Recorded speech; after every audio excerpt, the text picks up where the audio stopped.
పదునైన మాటలు మాట్లాడాలి. ప్రతి ఒక్కడు విమర్శించేటప్పుడు వారికి సమాధానం చెప్పాలి. ఈ రోజు వరకు మీ అవతారం ఒకటి, ఈ రోజు నుంచి మీ అవతారం మార్చాలి. ఈరోజు బలహీన వర్గాలకి తెలుగుదేశం పార్టీ ఎన్టీ రామారావు గారు ఇచ్చారు, చంద్రబాబు నాయుడు గారు ఇచ్చారు. ఈరోజు ఎన్డీఏ పార్ట్నర్స్తో సహా ఆ విధానాన్ని కొనసాగిస్తున్నారు.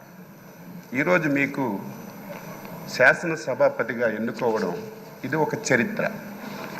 ఈరోజు నిన్నటి వరకు ఓట్ల గురించి, రాజకీయం గురించి, నా ఎస్సీలు, నా బీసీలు, నా మైనారిటీలు అని ఓకదంపుడు ఉపన్యాసాలు ఇచ్చినటువంటి కొన్ని పార్టీలు, కొంతమంది వ్యక్తులు ఆ పార్టీ పేరు చెప్తే మనకే నష్టం, ఆ వ్యక్తుల పేర్లు చెప్తే మనకే నష్టం.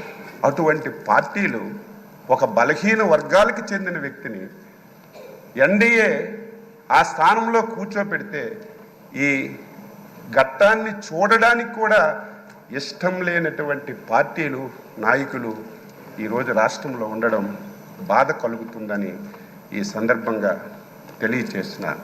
మీరు చాలా పోర్ట్ఫోలియోలు చేశారు.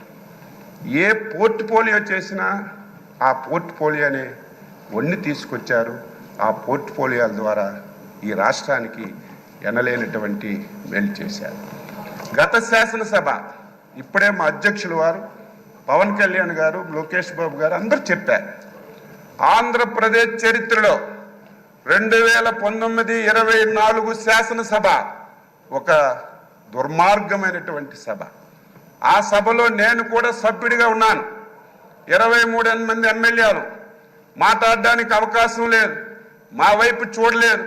చూడకపోయినా మా స్థానాల్లో మేము గౌరవంగా కూర్చున్నా సరే మొత్తం మా దగ్గరికి వచ్చి తల్లిదండ్రుల్ని, కుటుంబాలని, పర్సనాలిటీని, వ్యక్తులని బండబూతులు తిట్టి ఈ సభలోకి ఎందుకు వచ్చాము, రాని వాళ్ళే అదృష్టవంతులని బాధపడినటువంటి రోజులు, చెవుట్లో కాటన్ పెట్టుకొని వినలేనటువంటి రోజులు గత శాసనసభలో మేము ప్రత్యక్షంగా చూసాం అధ్యక్ష. ఈరోజు తెలంగాణ ఉద్యమం అద్భుతంగా జరిగింది, కానీ ఎప్పుడు శాసనసభ్యుల మీద భౌతిక దాడులు ఎప్పుడూ జరగలేదు. కానీ గత శాసనసభలో ఒక దళిత శాసనసభ్యుడైనటువంటి ప్రస్తుత మా మంత్రి గారైనటువంటి బాల వీరాంజనేయ స్వామిని సభాపతి స్థానం దగ్గరికి వచ్చి ఆయన పైన భౌతికంగా దాడి చేస్తే ఎంత ఆవేదన చెందాం, ఎంత బాధ చెందాం. ఆంధ్రప్రదేశ్ ఈ రాష్ట్రానికి, దేశానికి ఒక రోల్ మోడల్. ఇటువంటి ఆంధ్రప్రదేశ్ శాసనసభలో ఇటువంటి సంఘటనలు జరగడం, అది మా కళ్ళతో మేము చూడడం చాలా బాధ, ఆవేదన కలిగింది. ఏది ఏమైనా ఒక అనుభవజ్ఞైనటువంటి వ్యక్తి, ఈ రోజు వరకు మీ అవతారం ఒకటి, ఈ రోజు నుంచి మీ అవతారం మార్చాలి. ఎందుకంటే రాజకీయాలు చేసేటప్పుడు పదునైన మాటలు మాట్లాడాలి.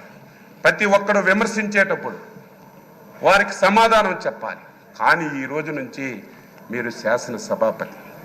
నా కోరిక, నా ఆశయం బలహీన వర్గాల తరపున మీకు కోరుతున్నాను.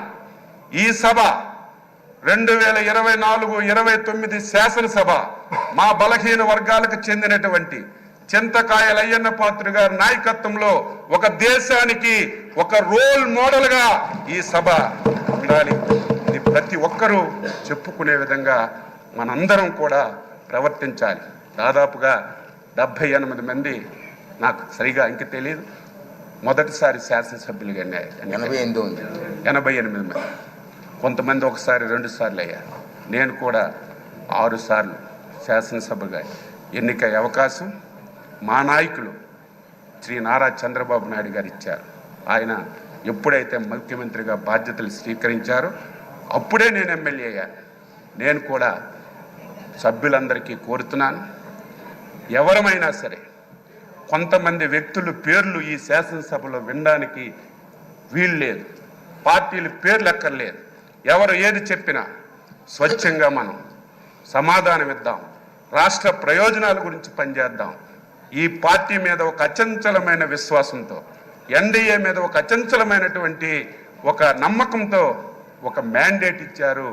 దీన్ని మనందరం కలిసి మంచున్నతమైనటువంటి చర్చలు జరిపి మంచిగా ఈ సభను తీసుకెళ్దామని ఒక్కసారి తెలియజేస్తూ మరొకసారి హృదయపూర్వకంగా మీకు అభినందనలు తెలియజేస్తూ ఈ అవకాశం ఇచ్చినందుకు మీకు ధన్యవాదాలు తెలియజేస్తూ సెలవు తీసుకుంటున్నాను.